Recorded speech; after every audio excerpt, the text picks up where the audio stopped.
ये महफिल जमाने का मकसद मेरे साथ बैठी हुई शख्सियत है जिनको आप देख रहे हैं और बहुत अच्छे तरीके से जानते हैं। आतिफ तौकीर साहब जर्मनी से तशरीफ़ लाए हैं और एक ऐसी हर दिल अजीज़ शख्सियत हैं कि जर्मनी से लेकर यूरोप से लेकर पाकिस्तान तक कौन है जो इनको नहीं जानता और इनसे प्यार नहीं करता। और यहाँ पर इनके आने का मकसद ये है कि इनका मजमूआ कलाम रद्द ये शाया हो चुका है, आपको पाकिस्तान में भी अवेलेबल है और मेरा ख्याल है कि यूरोप और जर्मनी में जहाँ पर भी वहाँ पर भी इसकी अवेलेबिलिटी मौजूद है। आज हम इसके ऊपर बात करेंगे, इस किताब पर जो आपका मजमूआ कलाम शाया हुआ, इसकी धूम पहले से है, यानी बहुत धूम है। लोग आपकी शायरी ज़ुबानी पढ़ते हैं, उनको याद है, जगह जगह हम देखते हैं प्रोग्राम्स में। तो आपको ये जो इससे पहले तकरीब हुई, थोड़ा सा ज़रा उसके मुतालिक बताइए जो आप अभी बताने लगे थे, फिर हम इसके ऊपर बात करेंगे। देखिए, अभी तो मैं सबसे पहले इस्लामाबाद आया। इस्लामाबाद में ब्लैक होल में एक यूसुफ जी कम्युनिटी सेंटर है। वहाँ पर हमारे दोस्तों ने जो तरक्की पसंद हल्का है या जो प्रोग्रेसिव लोग हैं, उन्होंने एक बैठक सजाई थी, जिसमें खुशी की बात ये हुई कि उसमें नौजवान और जिनका ताल्लुक़ पाकिस्तान के मुख्तलिफ़ इलाकों से था, यानी पाकिस्तान का ऐसा कोई ख़ित्ता नहीं होगा जिस खित्ते की वहाँ नुमाइंदगी नहीं थी, अब ऐसा कोई सूबा नहीं होगा जिसकी। कोयटा से भी लोग थे, कई लोग ट्रैवल करके सियालकोट तक से वहाँ पर पहुँचे, कश्मीर से लोग। हाँ, ये बहुत ही गैर और नौजवान लोग, जो ये शिकायत की जाती कि किताब अब नहीं पढ़ी जाती, मेरे ख्याल में हम ये शिकायत नहीं कर सकते, क्योंकि नौजवान अगर आप उस तक पहुँचे, नौजवान की जामिया, आप तो खैर आप खुद भी इसमें इंटरेक्ट करते हैं सोशल मीडिया और दीगर के जरिए, आप देखेंगे नौजवान पाकिस्तान का सबसे निगलेक्टेड तबका है, उनको कोई एड्रेस ही नहीं कर रहा, और इल्मी और फिक्री तौर पर उससे ज़्यादा निगलेक्ट। ऐसे ही ये जो आपके यहाँ आपकी किताब देख के आप कह रहे हैं कि कोयटा से, सिंध से या दीगर मकामात से लोग आए हैं, मेरी ज़ाती राय में उसकी बुनियादी वजह यह है कि ऑर्थोडॉक्सी बहुत हो चुकी है। नौजवान को पढ़ने के लिए, नई फ़िक्र के लिए, नए ख्याल के लिए, नए तख़य्युल के लिए दस्तयाब कुछ नहीं है। तो चूँकि आपके यहाँ ये नहीं कि आप सामने बैठे, अभी आपकी गैर मौजूदगी में भी गुफ्तगू हो रही थी, जो रद्द है ये मेरे हाथ में भी है, अक्स पब्लिकेशन ने छापी है लाहौर से, टेम्पर रोड से। तो रद्द में नौजवान को भी और हर मकतबा फ़िक्र को उसके हिसाब से तमाम मवाद मिल जाता है। फ़िक्र भी मिल जाती है, रद्द भी मिल जाता है, तग़य्युर भी मिल जाता है, और वो सवाल भी मिल जाते हैं जिनको वो शायद ज़ुबान नहीं दे सकता। तो जब नौजवान नस्ल जो पढ़ना चाहती है, फ़िक्र लेना चाहती है, उसके हाथ में आप जैसे हमारे जो शायर हैं उनकी किताब जाती है, तो यकीनन ये उनके लिए एक moment of pride end moment of satisfaction होता है। मैं यकीनन मेरे लिए इंतहाई खुशगवार हैरत थी कि इतनी बड़ी तादाद में लोग मौजूद थे, बड़ी तादाद में नौजवानों की थी, ख़वातीन मौजूद थी, उधेड़ उम्र अफराद मौजूद थे, वो तमाम लोग, और कई अलग अलग खित्तों से वो आके और उस किताब के बारे में सुनना चाहते थे। और फिर उस बीच में जो सवाल जवाब का सेशन हुआ, मैं हैरान रह गया कि वो जिस अंदाज के सवाल किए जा रहे थे। इसका मतलब है कि हमारा ये शिकवा कि लोग किताब नहीं पढ़ते, ये एक लिहाज से इसका जो इल्ज़ाम है वो हमें खुद पर भी देने की ज़रूरत है कि सिर्फ हम ऐसा नहीं कि वो नहीं पढ़ते, बल्कि हम उन्हें मुतवज्जे भी नहीं कर पा रहे। तो अगर एक नौजवान मुतवज्जे इसीलिए नहीं कर पा रहे ना, जो मैंने आपसे पहले अर्ज़ की कि जो हम कम्युनिकेट कर रहे हैं, डिसेमिनेट कर रहे हैं, ब्लॉग कर रहे हैं, being a poet, being an author, short story writer और बीइंग अ जर्नलिस्ट, वो एक घिसा पिटा और एक ऐसा सिस्टम कम्युनिकेट कर रहे हैं जिसमें फ़िक्र की, सवाल की या नए नुक्ते की गुंजाइश नहीं रही। ऐसे ही है, क्योंकि और जब तक ये किसी माशरे में क्वेश्चनिंग नहीं होगी, मैं कल भी कह रहा था वहाँ उस बैठक में भी कि यकीन के माशरे बेयकीनी की नज़र हो जाते हैं, बिल्कुल बिल्कुल, और सवाल के माशरे पूरे तयक्कुन से तरक्की करते हैं। तो अगर आप सवाल सौंपना शुरू करेंगे बच्चों को, तो आप देखिएगा कि माशरा बिल्कुल एक नए, क्योंकि सवाल का मतलब होगा कि फिर आपने माशरे में बहस शुरू कर दी है। याद रखिएगा कि जो यकीन का माशरा होता है वहाँ तबलीग होती है, और जो इल्म का माशरा होता है वहाँ तबलीग नहीं होती, वहाँ मुकालमा होता है। तो हमें इस माशरे को तबलीग से मुकालमे के माशरे में बदलना पड़ेगा। अच्छा, आपकी किताब का उन्वान है रद्द। अब हमारे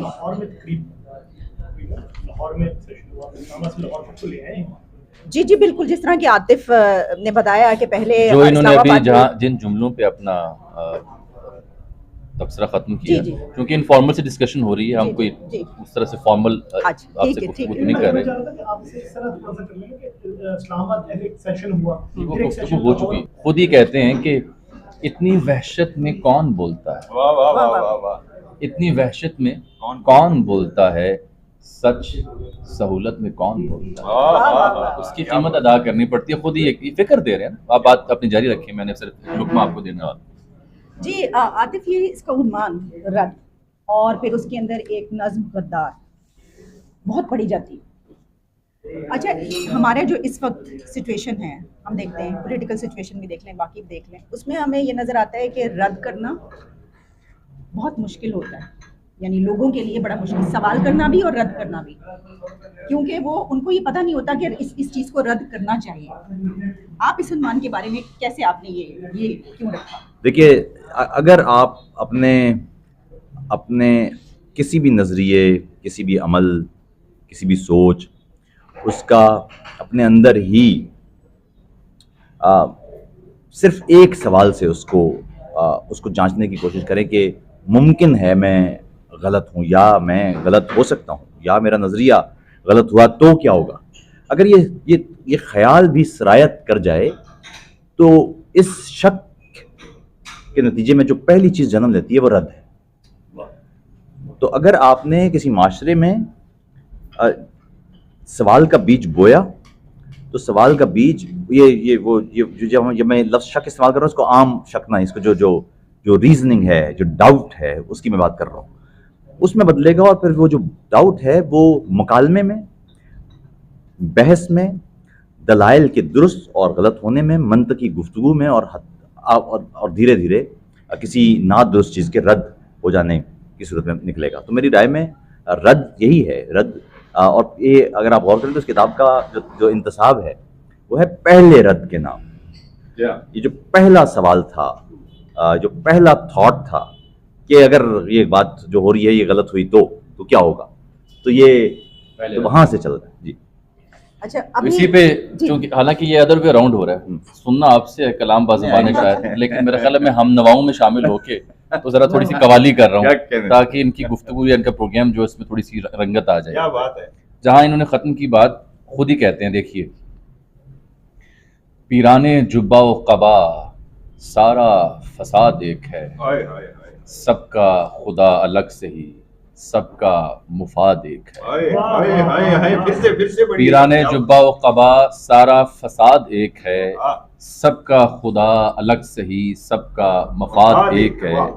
चारों तरफ हैं मजहबी, चारों तरफ हैं नफरतें, सबकी नमाज एक है, सबका जिहाद एक है। क्या बात है। चारों तरफ हैं मजहबी, चारों तरफ हैं नफरतें, सबकी नमाज एक है, सबका जिहाद एक है। तबाए शौर व फ़िक्र की ज़द पे रहा है इख्तियार, तबाए शौर व फ़िक्र की ज़द पे रहा है इख्तियार, सदियों से शेख व शाह को हमसे अनाद एक है। रोशन चराग हो या दिले ताबा कलम हो या खिर्द, थोड़ी सी गलती मैं कर बैठा हूँ, रोशन चराग हो या दिल ताबा कलम हो या खिर्द, गर्दे शबे ख्याल से इनका तजाद एक है।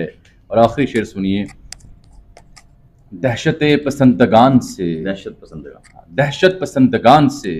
वहशत परस्तगान तक, दहशत पसंदगान से वहशत परस्तगान तक, शराए जनून बीसियों लेकिन मुराद एक है।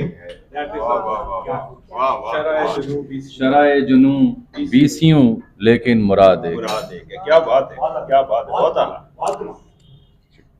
आतिफ से भी हमारी ख्वाहिश है कि कुछ जी, आप मेरा ख्याल है हम दवाई बंद करें, मैंने हल्का हारमोनियम बजा दिया है।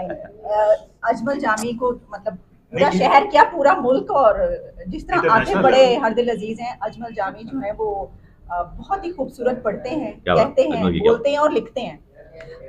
आतिफ कोई अपनी पसंद? अच्छा, क्योंकि अजमल को ये नहीं सुनाई है तो मैं चाहता हूँ, नज़्म है, इसका नाम है ला, जो कह रहे थे ना कि गुफ्तगू नहीं हुई है, चल नहीं रही है, और नए थॉट नहीं है, इसका मतलब ला यानी नथिंगनेस। तुम्हारे जिस्म को छू कर कहीं खुद में कहीं तहलील होता जा रहा हूँ।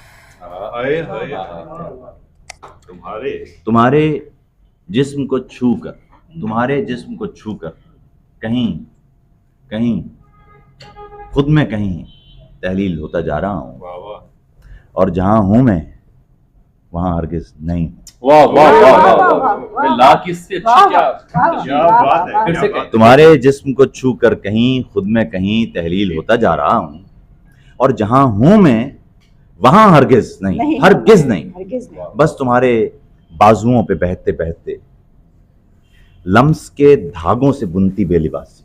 हुई वाह, हुई वाह, हुई वाह, हुई। लम्स की बस तुम्हारे बाजुओं पे बहते बहते लम्स के धागों से बुनती बेलिबासी, धागों से बुनती बेलिबासी, और अचानक सारे पैकर पर उतरते वक्त की गर्दिश में रखसा हूं। वाह वाह मैं इस मादूमियत की राह पर खुद अपने होने या न होने की बहस में मुब्तला हूं। वाह वाह बहुत आला। मैं इस बहुत मादूमियत की राह पर खुद अपने होने या न होने की बहस में मुब्तला हूं। घुल रहा हूं पर कसम गर्दिश के महवर की, कसम गर्दिश के महवर की, कसम मौजूद और मौजूदगियत की, वही मौजूद जो खुद में खला है, और वही मौजूदगियत जो बज़ाहिर है मगर होकर भी क्या है। मगर होकर भी क्या। कमाल कमाल कर दिया आतिफ साहब। वाह वाह वाह। वही मौजूद जो खुद में खला है, और वही मौजूदगियत जो बज़ाहिर है मगर होकर भी क्या है। इस अदद आदाद की दुनिया में सारा खेल गिनती है। सारा वाह, खेल वाह, गिनती वाह। है। इस अदद आदाद की दुनिया में सारा खेल गिनती है। इस अदद आदाद की दुनिया में सारा खेल गिनती है। गिनती है।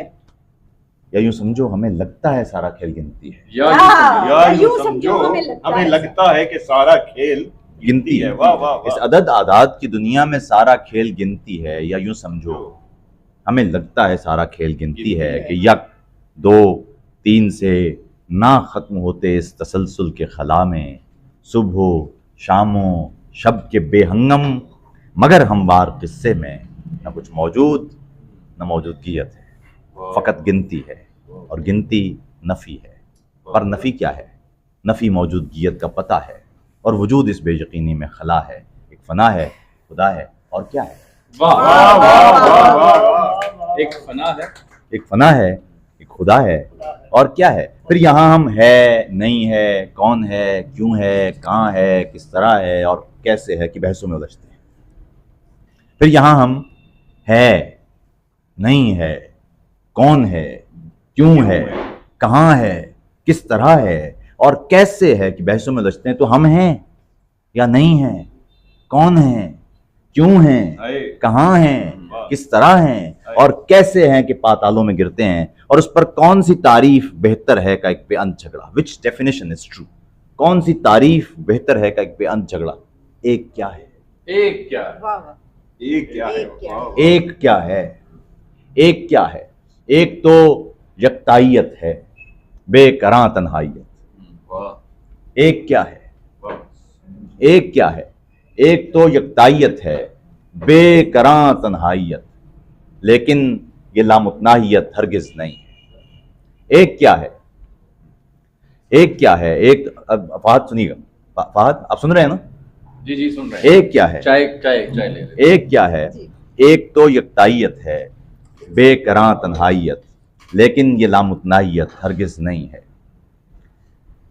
हर अदद का रास्ता ला है, हर अदद का रास्ता ला है। हर अदद का रास्ता ला है, मगर ये रास्ता ला तब है जब ये सिफर हो और एक जब ना ये हो। सिफर हो और एक ना हो। एक ना एक ना हो। वाह, वाह। एक क्या है, एक तो यकताइयत है, बेकरां तन्हाइयत, लेकिन ये लामुतनाहियत हरगिज नहीं है। हर अदद का रास्ता ला है, मगर ये रास्ता ला तब है जब ये सिफर हो और एक ना हो। जैसे कायनात अब बस एक है, सो ला नहीं है। हाँ, मगर आगाज इसका भी फकत ला था। वाह। यही ला इंतहा बे इंतहा है। ला भाई, इंतहा बहुत बेइंतहा अच्छा। है। वाह, वाह, वाह। यही ला इंतहा बे इंतहा है। कमाल। यूं तुम्हारी क्या आंख मुल्फिक की, ख्याल है। यूं क्या तुम्हारी मुल्फिक ख्याल। आंख की चौखट से आगे, यूं तुम्हारी आंख की चौखट से आगे, इस वजूदे नारसा की आखिरी हद पर कोई तन्हाई या यकताई अपनी इस नफ़ी से मोतबर हरगिज नहीं है। मेरा ना होना मेरे होने से बढ़कर मौजज़ा है। सो मैं अब मादूम में तहलील होता हूँ, तुम्हारे जिस्म को छूकर कहीं खुद में कहीं तहलील होता जा रहा हूँ। वाह वाह वाह वाह वाह। क्या बात है। अच्छा, ऐसा लगा है हम कहीं और पहुंच गए थे और फिर एंड पे आप हमें वापस लेके आए। भाई जरूर ये शायर का कमाल है। क्या बात है। और जो तखय्युल है उनका, हाय, हाय। मैं कुछ थोड़ा सा इस पे आपसे अपना एक तजर्बा शेयर करना चाह रहा हूँ जी। अस्सलाम वालेकुम जी।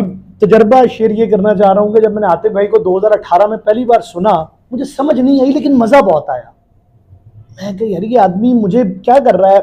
दूसरी बार सुना, तीसरी बार सुना, चौथी बार में कुछ कुछ समझ आना शुरू हुआ, लेकिन हर बार में जो इनका जो कहने का अंदाज है, जो बताने का अंदाज है, वो कानों को बहुत सुकून देता है। तो इस हवाले से मैं छोटा सा किस्सा जो अर्ज कर दूं कि हाफिज शराजी के एक शेर का मफहूम है कि वो कहता है, साकी मुझे जाम दे और कह के ये जाम है।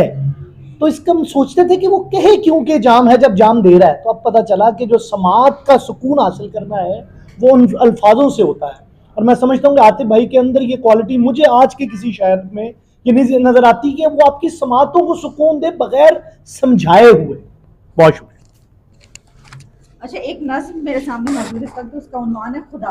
क्योंकि इसके बाद मैं एक सवाल भी करूंगी, हम अभी इसके ऊपर कुछ डिबेट भी कर रहे थे, जिसमें आतिफ कहते हैं जो मेरी बस्ती का एक खुदा था वो सो चुका है, वो थक गया है।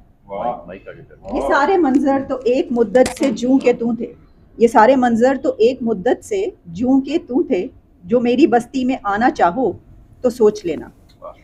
यहाँ नया कुछ नहीं मिलेगा, यहाँ अभी तक किसी को मालूम ही नहीं है, जो एक खुदा था वो सो चुका है।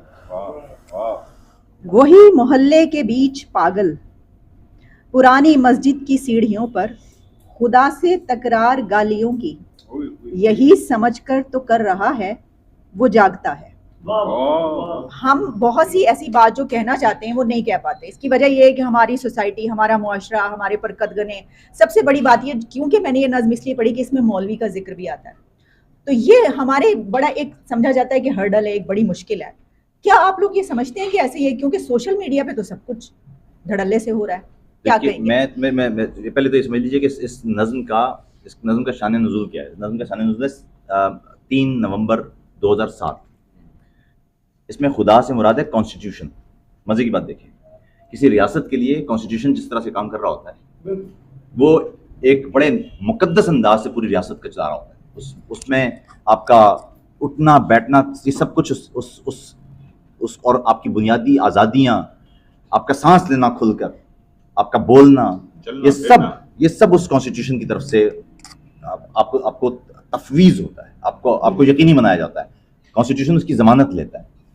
जिस रोज़ कॉन्स्टिट्यूशन मुअत्तल किया गया था, उस रोज़ यूँ था जैसे खुदा सो चुका है।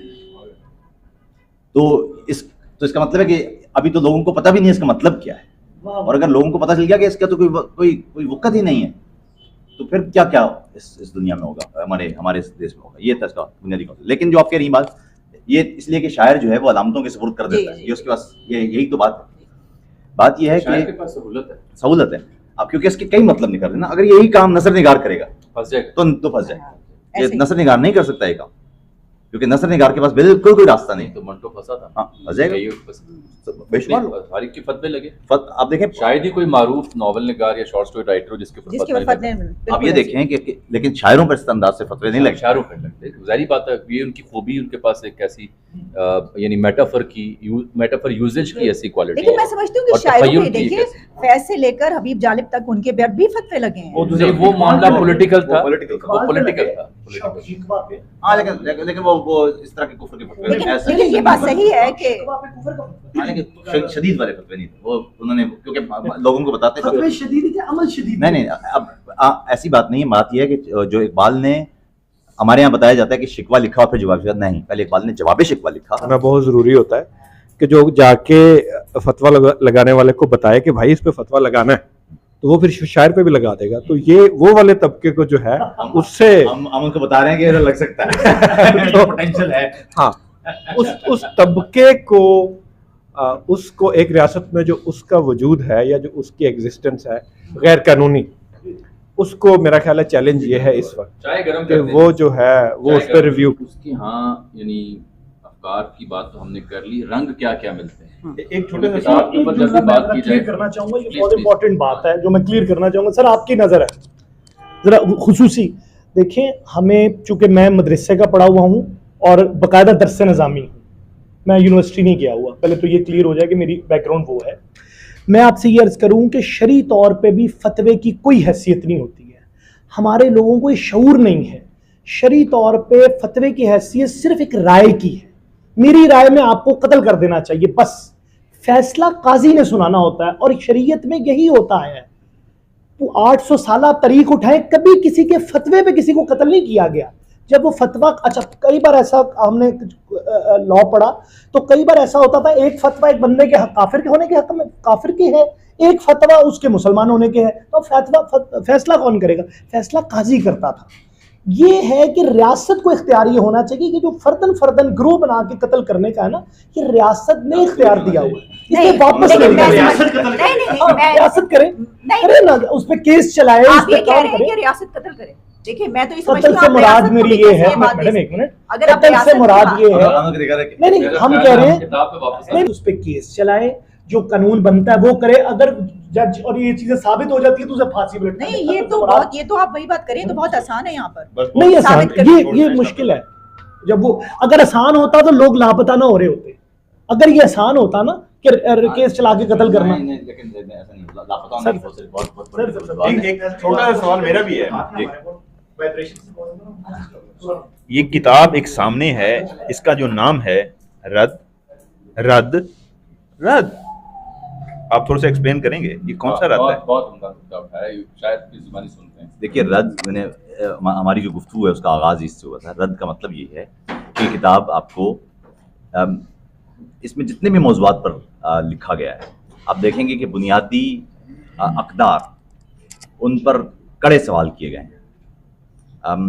वो रवैये जिनको अब मुरव्वजा मान लिया गया और दुरुस्त समझा जाने लगा है, ये किताब उन पर सवाल कर देती है। इसलिए ये किताब आपके तमाम के तमाम जो मेरी राय में जो दुरुस्त समझ कर बरते जाने वाले नादुरुस्त रवैये हैं, उनका रद्द है। जी बिल्कुल ठीक कह रहे हैं, ऐसा ही है। उनकी जुबानी सुन के ज़्यादा वजाहत है। अमल है वो जारी है, रद्द अमल में। रद्द अमल में कमाल। तो रद्द अमल तब आता है जब फिक्र पैदा हो, सोच पैदा हो, ख्याल या तखय्युल को वसअत मिले और उसकी। ठीक। अब आप कह दीजिएगा, मैं कह देता हूँ, फरमाएं। ये कह दें कि देखेंगे अजीब बात है कि एक 32 साल का पब्लिशर इसे छाप रहा है। नहीं माशाल्लाह, नहीं ये आप देखेंगे इस किताब को भी नौजवान अगर पढ़ रहे हैं तो नौजवान ही छाप ये बहुत बड़ी मिसाल है कि अगर 32 साल नौजवान इसे छाप रहा है तो इससे बड़ी क्या दलील होगी कि किताब की मकबूलियत या किताब की। देखिए अमूमी तौर पर अगर आप आतिफ भाई को सुनते हैं, देखते हैं, तो आपको लगता है कि शायद इनके यहाँ एक बागी है और जिसके यहाँ एक यानी तब्दीली की ख्वाहिश लिए हुए, तगय्युर की ख्वाहिश लिए हुए एक बागी है, जिसके यहाँ जा बजा ऐसे अफकार या ऐसे नुक्ते, ऐसे सवाल, ऐसे इस्तफसार दिखाई देते हैं कि शायद ये एक बड़ी इनकलाब परस्त और एक बागियाना सोच पर मबनी इनकी शायरी है। हज़रत जॉन से इनकी एक लंबी रही ताल्लुक़ और बड़ी गहरी कुर्बत रही। किसी लेजेंड के नकूश आपकी लेगेसी में आए, ये कोई बुरी बात नहीं होती, लेकिन क्या वो हक अदा हो रहा है या सिर्फ आप छाप लगा रहे हैं? बहुत खूबसूरत। तो मेरा ख्याल है कि मुझे ये कहने दीजिए, हालांकि छोटा मुंह बड़ी बात है, कि इन्होंने हज़रत जॉन की अफकार या लेगेसी को आगे बढ़ाया है, सिर्फ छाप नहीं लगवाई, और ये बड़ा एक क्रेडिट होता है। दूसरी बात यह है कि इनके यहाँ इस यानी अफकार, फ़िक्र, तगय्युर और रद्द अमल और सवाल, इस्तफसार, इस सब के अलावा भी इनकी शायरी में कुछ खूबसूरत और मुलायम बातें भी हैं, जो कि मैंने सरसरी सा जो है सुबह से इनके साथ किताब का जायज़ा लिया। वैसे तो हम इन्हें एक अरसे सुन रहे हैं, जर्मनी जाके भी इनसे यही ख्वाहिश होती है सुनाएं, हम कम बोलते हैं, सुनाते हैं। इनके यहाँ एक पॉलिश शायर हैं विल्स्लॉ शिम्ब्रोस्का, और मैरी ओलिवर का नाम आपने सुन रखा होगा, कैटी फोर्ड का नाम सुन रखा होगा। हैरत अंगेज़ तौर पर, जो कि मुझे आई एम हैप्पीली सरप्राइज के, क्योंकि उसकी वजह भी बता देता हूँ क्यों है। वुसअत मुतालिया जो है वो हमेशा एक तख्लीक कार की हाँ झलकती है, अनकॉन्शियसली, गैर दानिस्ता झलकती है ना। अब जैसे बूढ़ा पनवाड़ी आपने सुन रखी है मजीद अमजद की, इन्होंने भी उस तर्ज पे एक नज़म का आगाज़ किया, लेकिन वो कहीं और चली गई, लेकिन वुसअत मुतालिया थी जो वहाँ आ गई। तो ये जो मॉडर्न जो हमारी पोइट्स हैं यूरोप के बिलखुसूस, शिम्ब्रोस्का या मैरी ओलिवर या कैटी फोर्ड, दीगर भी, उनकी नरमी और मुलायम हसास एहसास भी, फितरत से जुड़ा भी मुझे इनके यहाँ जा बजा दिखाई दी। और कहीं कहीं मुझे मेरे पसंदीदा शायर हैं अलेक्जेंडर पुश्किन, रूस में जो जबर था, उस हंगाम अगर किसी बंदे ने उस जबर का इजहार किया तो वो अलेक्जेंडर पुश्किन था, तो वही सहूलत उन्हें दस्तयाब थी। अलेक्जेंडर पुश्किन की कई मुझे गहरे नकूश जनाब आतिफ तौकीर साहब के यहाँ नजर आए, जो मेरे लिए ऐसी बात करना मेरे ख्याल एजाज़ की बात है, इनके लिए भी एजाज़ की बात है कि इतने बड़े बड़े लोगों की नकूश गैर दानिस्ता तौर पर इनकी नज़म में, इनकी शायरी में हमें दिखाई दी। और गज़ल का तो बहरहाल क्या ही कहने। तो ये मुख्तसर सा अहवाल है कि सिर्फ ये ना समझेगा कि सिर्फ रद्द ही है या रद्द अमल ही है और सिर्फ सवाल ही उठाए गए हैं। वो तमाम नुक्ते, वो तमाम एहसासात फितरत से जुड़े हों, कायनात से जुड़े हों, खुदा से जुड़े हों, मज़हब से जुड़े हों, सियासत से, या आपके दिल के किसी खाने के, असल में बात हाँ, उसमें फिर हिना पड़िएगा इनकी। ठीक है जी, काफ़ी है सर। हाँ, क्या बात है। अच्छा भी एक मिनट, मैं भी एक किताब पे, मैं चूंकि फारसी जो है वो ज़ौक़ रखता हूँ थोड़ा बहुत फारसी पढ़ने पढ़ाने का, तो फारसी के अंदर एक शायर है नीमा युशीज। मुझे आतिफ भाई का पता नहीं क्यों पढ़ते हुए बार बार नीमा युशीज का ख्याल बहुत आता है। उस शायर के अंदर बैक वक्त एक इसी तरह है, रिबेलियन भी है, मोहब्बत भी है, एक गुस्सा भी है। तो मुझे पता नहीं आतिफ भाई ने उसे किस तरह लिया मुझे नहीं पता, लेकिन मुझे पता नहीं क्यों वो पढ़ते पढ़ते आतिफ भाई की जो चीज़ पढ़ते हुए उसका ख्याल बहुत आता है और उसकी कोई चीज़ पढ़ते हुए आतिफ भाई का ख्याल बहुत आता है। तो फारसी जो वो है ना हमारा जदीद फारसियों का अंदाज, तो वो मुझे लगता है कि आतिफ भाई ने कहीं ना कहीं से कुछ है, कुछ ताल्लुक। अब ये पता नहीं आतिफ भाई भी बताएंगे क्या ताल्लुक है। अच्छा, हमारे क्योंकि मेहमान मोटी हैं, थोड़ा सा आप भी कुछ पार्टिसिपेट करना कुछ भी चाहेंगे? बोल दें। प्लीज करेगा। आतिफ भाई बहुत अच्छे हैं, यही कहते हैं। नहीं, ये तो खबर नहीं होगी कि हैं बहुत बुरे हैं, ये खबर होगी। कैमरे को देख के हाथ हिलाते हैं।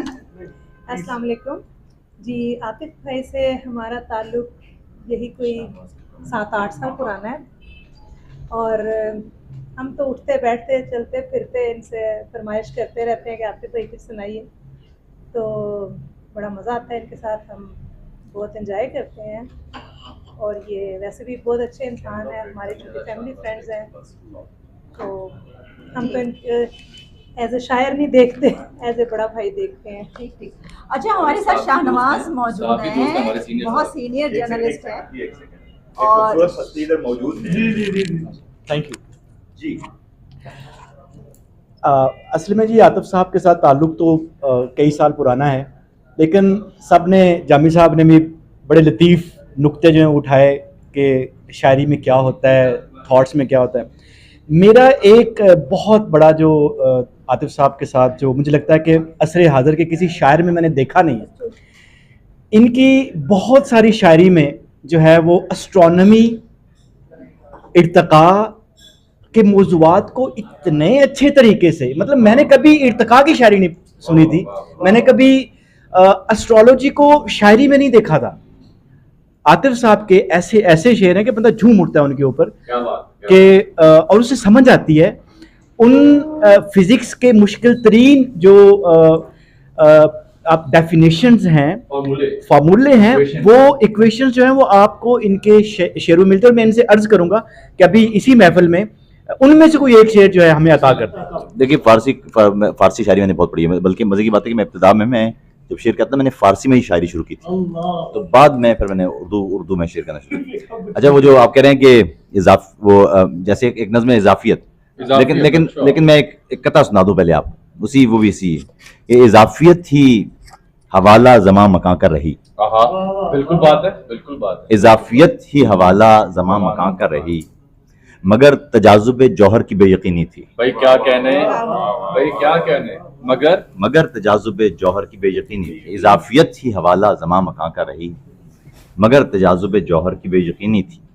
खला के छेद बताते हैं वक्त साकित है। आहा, भाई ये तो साइंस उतरी है। खला के छेद बताते हैं, खला के छेद बताते हैं वक्त साकित है, ये कायनात कहाँ है इस कदर मशीनी थी। खला के छेद बताते हैं वक्त साकित है। इसी तरह वो थी इजाफियत नज़्म के, ये वक्त क्या है, इजाफियत है। ये वक्त क्या है, इजाफियत है कि जैसे गर्दिश की लम्हा लम्हा नुगों सरी को सफ़र समझना, कि जैसे माकूस जावियों को सफ़ीर गश्ते सही समझना, ये दायरा वार गर्दिशों के नुकाते मख्फी को देख लेने के एक दावे से बढ़ के क्या है। हम एक गुज़श्ता से हाल और फिर आइंदा होते हैं या खड़े हैं। ज़मा मकां की हर एक तफ़हीम बखिया बखिया उधड़ रही है कि चार समतों के इस ताउन के बीच भी तो हज़ार समतों का जालसा है। हर एक यकीन को कि चार समतों के इस ताउन के बीच भी तो हज़ार समतों का जालसा है। हर एक यकीन को किसी हवाले, किसी तसव्वुर, किसी गुमा से ही निस्बतें हैं। हर एक हरकत, हर एक सुकूनत तजाद हो के भी मुंसलिक है। सुकून क्या है? खुद अपने मानी में दायरा है। सुकूत क्या है? इजाफियत है। सो इसकी पैमाइशों को फिर शोर की जरूरत। यहाँ पे पैमाइशें हवाला, यहाँ जरूरत भी एक हवाला। हकीकतों के समुंदरों का हर एक कतरा हजार इम्कान लिए हुए है। हर एक इम्कान इजाफियत है। शऊर इंसान इजाफियत है। वजूद वजदा इजाफियत है। खुदा हवाला है या हकीकत? खुदा हवाला है या हकीकत? अगर हकीकत है तो हवाला खलाएं कैसे? खुदा हवाला है या हकीकत? अगर हकीकत है तो हवाला खलाएं कैसे? अगर हवाला है तो हकीकत सवाल क्यों है?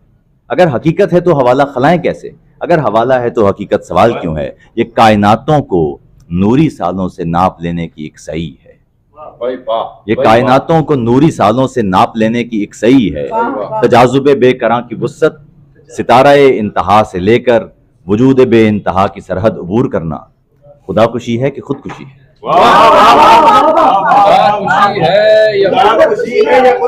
तजाजुबे बेकरां की वुस्सत, तजाजुबे बेकरां की वुस्सत, सितारा-ए इंतहा से लेकर वजूद बे इंतहा की सरहद अबूर करना, खुदा खुशी है कि खुदकुशी है?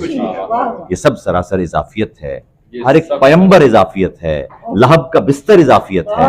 तमाम मंजर इजाफियत है। वक्त क्या है? इजाफियत। ये एक नज्म है। ये सबसे आखिर में इस किताब में शामिल हुई है। अच्छा, ये किताब बल्कि इनके तरफ से मुझे मुसविदा वापस भेज दिए जाने के बाद इसमें शामिल हुई है। इसका नाम है शोर। ये सन्नाटा क्यों है? शोर ये सन्नाटा क्यों है? सुनो, जानते हो ये सन्नाटा क्यों है? ये सन्नाटा क्यों है? सुनो, जानते हो ये सन्नाटा क्यों है? ये सन्नाटा क्या है? ये चुप, खामोशी, बेसदा सा खला किस लिए है? अगर शोर है तो ये फिर सांस लेने की आवाज तक क्यों नहीं आ रही? अगर शोर है तो ये फिर सांस लेने की आवाज तक क्यों नहीं आ रही? बहुत उम्दा। जिंदगी क्यों नहीं है? ये सन्नाटा नारंगी शामों से कुछ मुख्तलिफ है। ये सन्नाटा नारंगी शामों से कुछ मुख्तलिफ है। नारंगी शामों से बहुत मुख्तलिफ है। ये सन्नाटा नारंगी शामों से कुछ मुख्तलिफ है कि जब पूरे दिन की थकन टहनियों पर बिठाते परिंदे सुकून के लिए आंख मूंदे हुए हों, मगर खौफ भी हो कि ये रास्ता हो चुका रास्ता है। मगर खौफ भी हो कि ये रास्ता हो चुका रास्ता है। ये सन्नाटा उस रात से मुख्तलिफ है कि जब नींद से ख्वाब बांधी निगाहें किसी नर्म आहट से खामोशियों के इशारों में करवट वसूले। ये सन्नाटा उस वहशिया की निगाहों से भी मुख्तलिफ है। ये सन्नाटा उस वहशिया की निगाहों से भी मुख्तलिफ है कि जो जिस्म की हर मुकद्दस जगह बेचकर अपने बिस्तर से गाहक के गंदे पसीने की बदबू मिटाने से पहले, कराहत की सिलवट हटाने से पहले, खुद अपना बदन तक ठिकाने लगाने से पहले, छुपाने से पहले बहुत खामोशी से रुपए गिन रही हो। ये सन्नाटा उस वहशिया की निगाहों से भी मुख्तलिफ है कि जो जिस्म की हर मुकद्दस जगह बेचकर अपने बिस्तर से गाहक के गंदे पसीने की बदबू मिटाने से पहले, कराहत की सिलवट हटाने से पहले, खुद अपना बदन तक ठिकाने लगाने से पहले, छुपाने से पहले बहुत खामोशी से रुपए गिन रही हो। ये सन्नाटा उस झील के नीलगू पानियों से अलग है कि जो मौसमों के तगय्युर में सारे परिंदे, सभी मछलियाँ, जर्द पत्ते, किनारों पे वक्त और कंकर लिए बैठे लोगों की सरगोशियाँ खो चुका हो मगर मुंतजिर हो। ये सन्नाटा हर खामोशी से जुदा है सो यूं लग रहा है। ये सन्नाटा हर खामोशी से जुदा है सो यूं लग रहा है कि जैसे पैगंबर कोई कौम की बदजुबानी से, बेहुदा तोहमत से, दुश्नामों तहकीर तंजो तमस्खुर से, उड़िया निगाहों से थक हार कर बद्दुआ कर चुका हो। ये सन्नाटा हर खामोशी से जुदा है सो यूं लग रहा है कि जैसे पैगंबर कोई कौम की बदगुमानी से, कौम की बदजुबानी से, बेहुदा तोहमत से, दुश्नामों तहकीर तंजो तमस्खुर से, उड़िया निगाहों से थक हार कर बद्दुआ कर चुका हो और अब उसी कायत की राह तक रहा हो जिसमें कहा जाने वाला हो जाते हुए अपनी बस्ती को मुड़कर नहीं देखना। ये सन्नाटा दरअसल एक बेबसी है, पैगंबर की आंखों से बहती हुई हार की बेबसी। मैं